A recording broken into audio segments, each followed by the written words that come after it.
17 octobre. Septième et dernier tableau. La coopération au cœur de la gestion de crise. Je suis Jean-Pierre Grancel, élu à la tranquillité et la sécurité publique. Je vais vous en parler un peu plus. Bonsoir. Très peu d'interventions, on ne parle pas du 17 octobre, mais le contraire aurait été surprenant. Le 17 octobre au matin, face au pluies diluviennes qui s'abattaient sur la commune, on a déclenché la commune a déclenché son PCS, son plan communal de sauvegarde.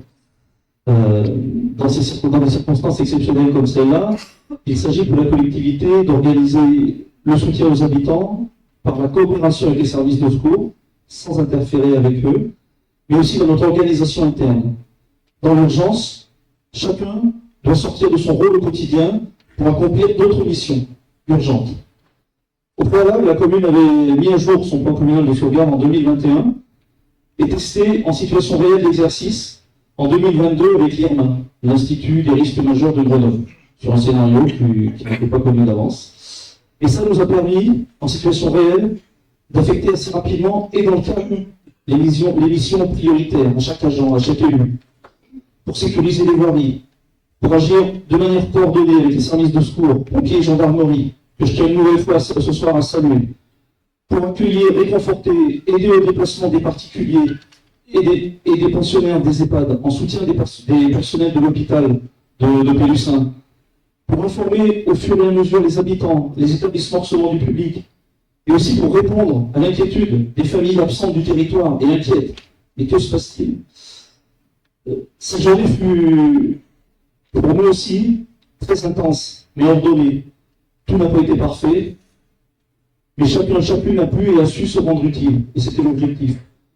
Nous avons eu également de nombreuses propositions d'aide aux sinistrés, que nous avons essayé d'organiser, mettre les besoins en face des ressources, le jour même et les jours suivants. Et je le redis, et je pense que ça a déjà été dit en introduction, mais merci encore à vous tous et à vous toutes, les particuliers, les artisans, les entrepreneurs, les agriculteurs, qui spontanément sont venus tendre la main, sans même parfois qu'on sache, on l'apprenne quelques jours plus tard. Mais pour le futur, et afin de tout mettre en œuvre pour limiter les événements liés au dérèglement climatique ou, le cas échéant, en réduire les impacts, il y a aussi plusieurs aspects indissociables à ne pas perdre de vue. Avant la crise, tout d'abord, l'aspect prévention. La prévention en particulier pour faire face aux risques d'incendie et d'inondation, qui sont des risques majeurs pour notre territoire. L'incendie, le massif forestier du Sud-Pilat est classé à risque d'incendie fort depuis 2011. Et les propriétaires, ils sont soumis à une obligation légale de débroussaillement. C'est un arrêté préfectoral. N'hésitez pas à vous renseigner auprès de notre carte champêtre.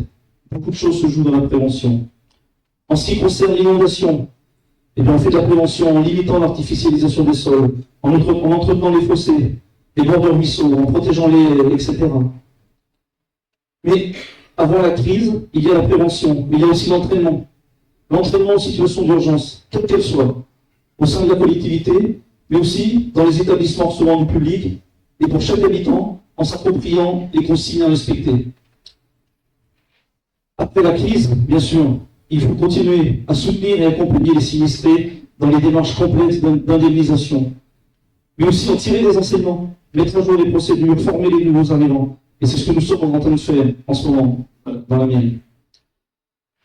Un tel épisode de crise, si difficile, nous a permis de constater la force du collectif et la puissance d'un élan de solidarité face à un événement qui, individuellement, nous écraserait sans doute encore beaucoup plus.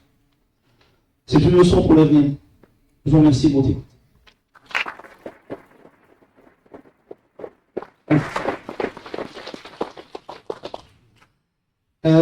Merci pour cette tableau, cette présentation inspirante.